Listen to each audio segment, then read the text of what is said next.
No change, the top two.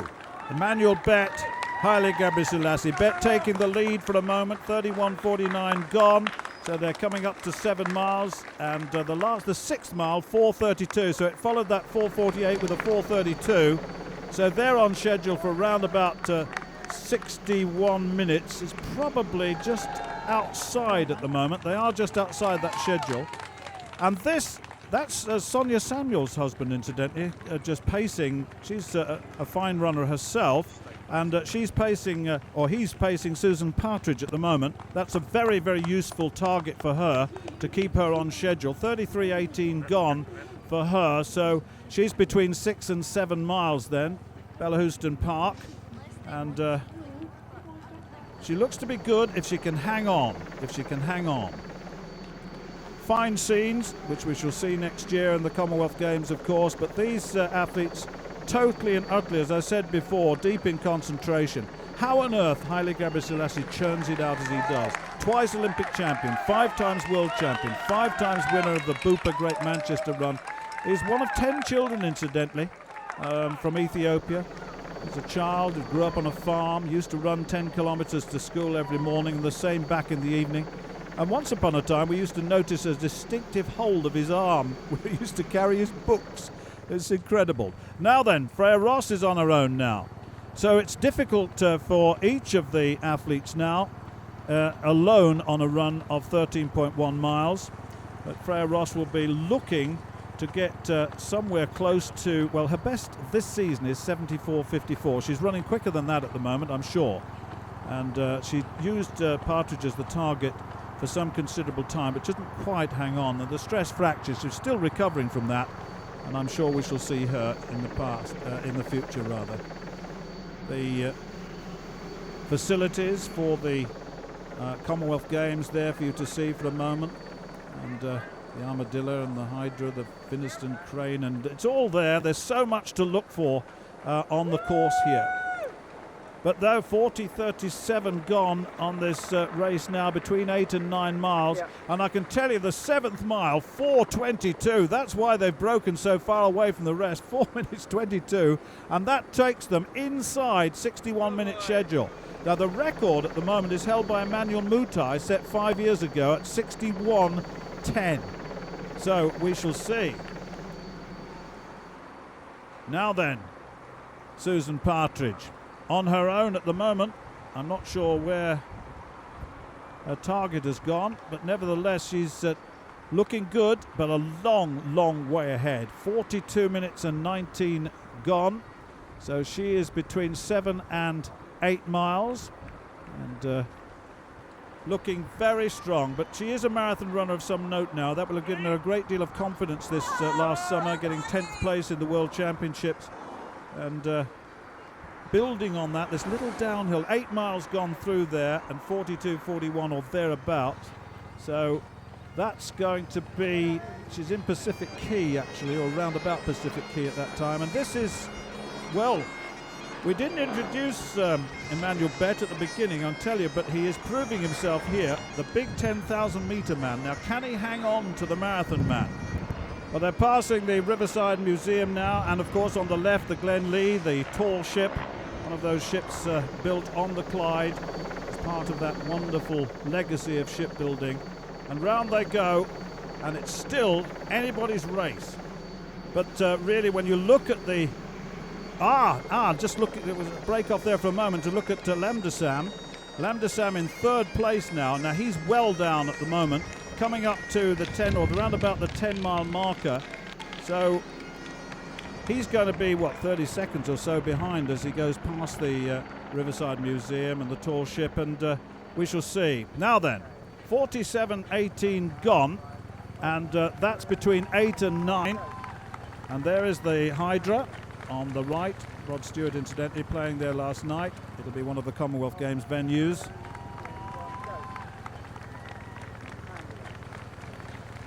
Well, this is definitely an individual demonstration of half marathon running by a young Scot who has the selection for the Games, the luxury of knowledge of selection for the Games next year, so she can concentrate on getting herself into the best possible form leading up to that.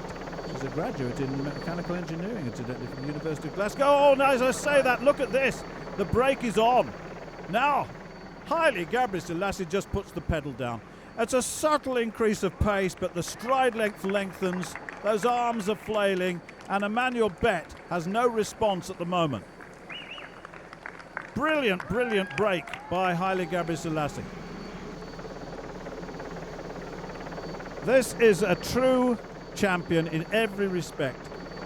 Former world record holder in the marathon, the fastest ever half marathon time in a marathon. Inside 60, well inside 62 minutes. I mean, he is class in every single sense. Now, what have we got here? Oh, here she is. I was just looking to see who that was. That in fact, is Samuels, followed by Susan Partridge as she comes past the Riverside Museum herself, and then the Glen Lee on the left, just to repeat that iconic statistic for you. Back end of the Kingston Bridge, under it, and there is a big gap. Look at that. It's now grown to, what, 40 and 50 metres, with Gebrselassie now pounding out the miles. And it looks so easy. 12 miles gone. 12 miles gone. The last mile, 4:47, so the 10th mile, 4:48, the 9th, 4:38, but it was that 7th mile at 4:22 which did the damage to Lamdesam in second place. And Bett now is finding it very, very tough indeed to stay with this great, great champion. And I do use the words advisedly. He paced all the way around the Great North Run with those two fine athletes behind him, and he set the real tenor of the race until, of course, Mo Farah and Kelai took over. Big, big gap by the Clyde. They crossed the Clyde twice, of course, but 57.43 gone now. So this is between 10 and 11 miles. Riverside Museum we've passed, the Clydeside Expressway. It's certainly looking good for Susan Partridge now, and this is about a race against the clock. She is inside 71-minute pace, but whether she can keep it going, well, time will tell. Grimacing a little bit, but the marathon woman has got lots of strength. Well, the final stages now. Haile Gebrselassie coming towards the finish now of this 13.1 mile race, and the smile not on his face yet, but it will be as he approaches the McClellan Arch, goes through that arch. You can see the Nelson Monument in the background, and this is another superb performance. But watch the clock. Remember, Emmanuel Mutai's personal best, or best for the course, is 61.10, and this is 60.35. Watch this. He's going to be very, very close indeed. And we shall see 1:01.10 is the course record. The course has changed a little, but nevertheless, this is a brilliant, brilliant performance as the finish line closes in, and the crowd down this straightway, close quarters with one of the greatest long-distance runners of all time, if not the greatest. Emmanuel Mutai's record is definitely looking. Look at this. Here's the finish. He's in danger. 1:10. He's got to beat 7:8. We need the official verdict on that, but on the unofficial verdict, he has beaten it by 1 second. And here comes Emmanuel Bett into second place. Great run by him, the 10,000 metre man. Ran above what we expected today, that's for sure. And he gave good battle for 2/3 of the race until the great man got away. 1:01.38 or 39 on that clock, but Haile Gebrselassie, what a champion. Lamdesam, Ayad Lamdesam of Spain, 10th in the London Marathon this year, comes through to take 3rd place. And what a good run it was from him. He couldn't quite stay with the pace of the two at the front, but there they are, the top three. Haile Gebrselassie, Emmanuel Bett, and Ayad Lamdesam of Spain. Central Station, and for others, the finish is almost in sight. Susan Partridge, looking strong, looking good. She will soon get the encouragement of the large crowd as we approach the finish. But remember, 70 minutes 32 is her personal best. Oh, and this is the Spaniard, I think. Yes, it is. It's Hispana of Spain coming through into 4th place. And here's Freya Ross. She's in second place in the women's race. And the time is definitely going to be her best time of the year thus far. It's absolutely clear to me on that timing there.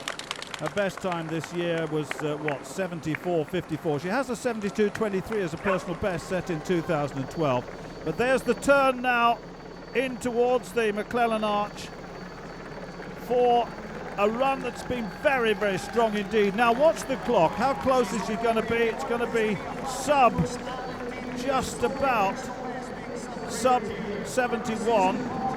69, 49 and 50. Now watch this, there's still a fair way to go. Those people just getting across. Oh, that was very, very dodgy indeed. The steward allowing someone across prematurely. But nevertheless, here comes Susan Partridge of Glasgow, Great Britain. She is a Scot who will represent her country. Watch the time. 70.32 is her personal best. She could well be just outside it. There's a little bit of distance to go. 70.16, 70.17. Watch the clock now. She's getting the applause of the crowd to egg her on here towards the finish.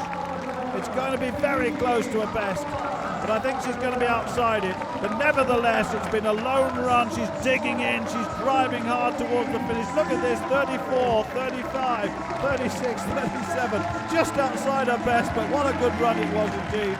40, I think, was the unofficial verdict, and a big smile all of a sudden. She's had a terrific year. And Freya Ross, it's so good to see her back in form after the stress fracture injury. Spent time in the United States, has really done well for Scotland in the past, represented Great Britain in the Olympic Games last year, was 44th, replaced Paula Radcliffe, I mentioned that earlier, and did us proud. She was the first Briton home, and here again she's in second place, getting all sorts of support as she comes down towards this finish, and a second place performance. Terrific stuff for her, absolutely terrific. Great run by Ross, she always gives her best, and that's another fine performance and a best for the season, that's for sure. Let's bring you up to date with the result. Haile Gebrselassie, look at that, 1 second inside the course record. He wins from Emmanuel Bet and Ayad Lamdasam of Spain. Susan Partridge from Freya Ross, from Pauline Wanjiku of Kenya, 70.40, just outside her best. Today it was really wonderful. I'm so happy. The weather, the course, and everything was perfect. I'm so happy. Now, you said to me before the race you can't understand why you'd never been to Scotland before because you loved it. Does that mean you'll be coming back to do the Great Scottish Run in the future? Yeah, because of just to keep this course record and a Scottish record for me. That's why I didn't come for a long time. My main aim was just to be competitive, so not let myself get left behind early on in the race and stay up the front for as long as possible and be competitive up for as long as possible. But I thought it would come down to the last couple of miles or even a sprint finish, which I didn't fancy at all. But I just started after, it was about 3-4 miles, just started to kind of ease away. It felt good, I felt alright, so I just kind of let it happen. Well, that's it from Glasgow. Another great performance from Haile Gebrselassie in particular. Next up for us, the Bupa Great Birmingham Run. Don't forget, keep up to date the website greatrun.org. From Scotland, goodbye.